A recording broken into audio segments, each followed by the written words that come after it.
மக்களே, இன்று நாம் திருக்குறள் 217ஆம் குறளை பார்க்கிறோம். இது திருக்குறளின் அறத்துப்பால் பகுதியில் உள்ள துறவறவியல் என்னும் பகுதியில் இடம்பெற்றுள்ள ஒப்புரவறிதல் அதிகாரத்தை சேர்ந்த குறள். மருந்தாகி தப்பா மரத்தற்றால் செல்வம் பெருந்தகையான் கண் படின். இந்த குறள் சொல்ல வருவது என்னவென்றால், ஒரு மரம் அதன் இலை, காய், பழம், பட்டை, வேர் என்று முழுவதும் மனிதர்களுக்கு மருந்தாக பயன்பட்டால் அந்த மரம் மிகவும் பயனுள்ள மரம். அதேபோல் பெரிய நல்ல குணம் கொண்ட மனிதனின் செல்வம் பலரின் வாழ்க்கைக்கு நன்மை தரும். அவன் செல்வம் தனக்காக மட்டும் இல்லாமல் பிறரின் கஷ்டத்தை நீக்க பயன்படுத்தப்படும்.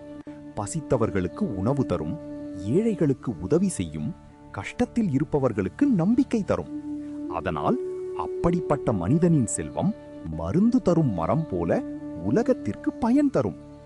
சிலர் செல்வத்தை சேர்த்து வைத்துக் கொள்வார்கள், ஆனால் பிறருக்கு உதவ மாட்டார்கள்.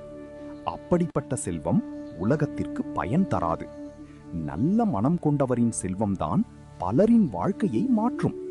இதைத்தான் இந்த குறள் மிக அழகாக சொல்லுகிறது.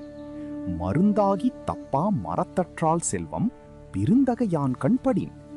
அடுத்த குறளில் மீண்டும் சந்திப்போம்.